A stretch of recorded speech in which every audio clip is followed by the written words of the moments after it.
Hi guys, good morning from here. I bring you good news. It's one of the Nordic countries in Northern Europe, known for its commitment to sustainability and innovation. So there are scholarships available. Based on my research, this scholarship is mostly available for master's and PhD students from all around the world. But every country has its document criteria. So for countries that English is not their first language, you need to write an English exam. You might write IELTS, you might write TOEFL, you might write PTE. Iceland has about 4 public universities, and the 4 public universities provide scholarship for masters and PhD students. But I advise for you to apply for this, you should have a CGPA of 2.1 or first class. Why did I say this? Because these scholarships is based on all the international students from all around the world. And imagine when international students from all around the world are applying for a graduate position or scholarship position in 4 public universities in Iceland. So that shows that it will be very, very competitive. Let's dive into this presentation in details.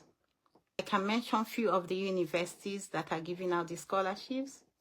We have the University of Iceland, which is the major provider of this scholarship. Like that is, they give more of the scholarship to international students.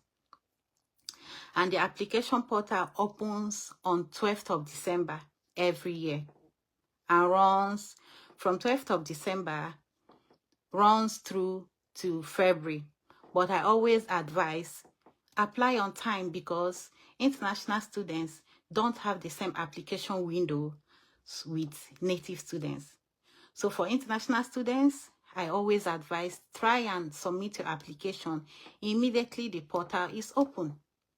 So let's say if University of Iceland is opening their application portal on December 12th, send in your application immediately.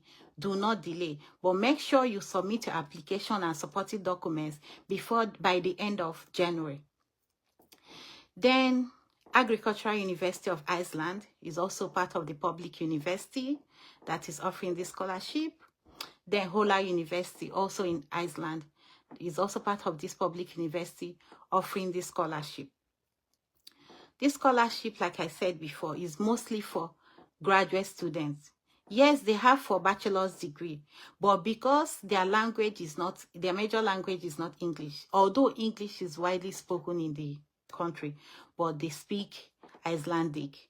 And most of the bachelor's programs are in Icelandic language. So for you to qualify for the bachelor's program, for those, you must have written your WAEC. So these are the supporting documents you need for undergraduate studies in these universities. One, you need either your WAEC or your NECO transcript and certificates. This will be sent from your school direct to them. They already wrote down the criteria or how you even send in your application.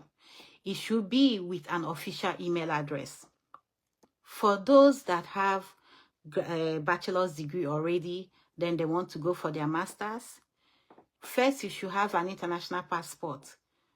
Secondly, you should have your CV, your transcript, and your degree certificate. Your degree certificate and your transcript should be sent from your university direct to the public institution they are applying for or you're applying to. Please do not send the email or your certificate by yourself because it will be rejected. Secondly, some of the institutions, if you are from an English-speaking country like Nigeria, Ghana, you don't really need proof of English like per se writing IELTS. but you need to send them a proof of English language certificate. This, you get it from your higher institution.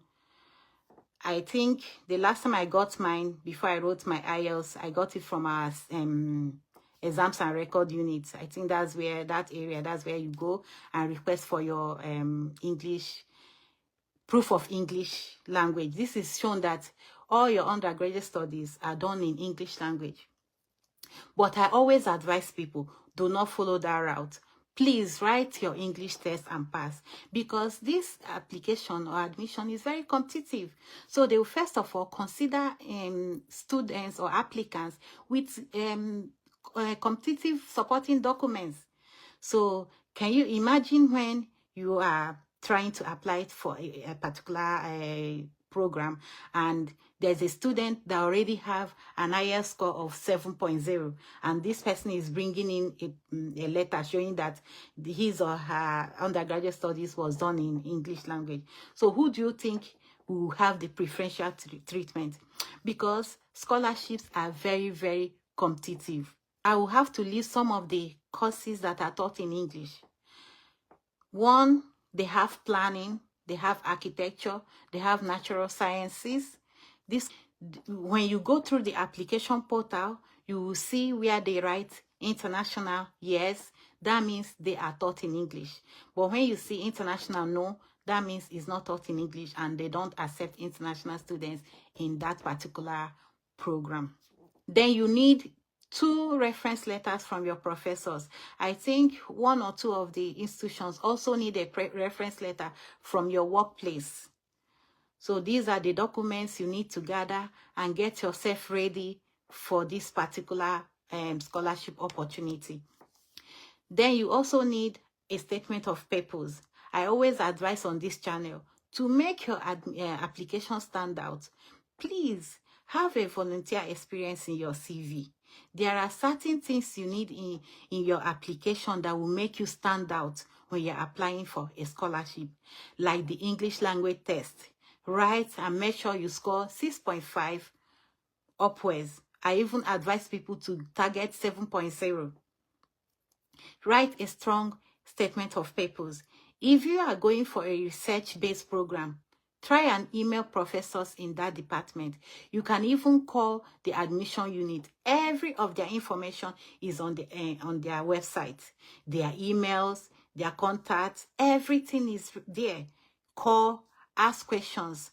And from my research also, I noticed that most of the undergraduate courses that are done on Icelandic language, sometimes when they don't get, or when they have more international applicants, they can do part in Icelandic, part in English. So that's why you need to reach out to the school and find out, get information firsthand on how to go about your application. The only fee you pay is your application fee, which is about 50 euros. See you guys next time. Bye-bye.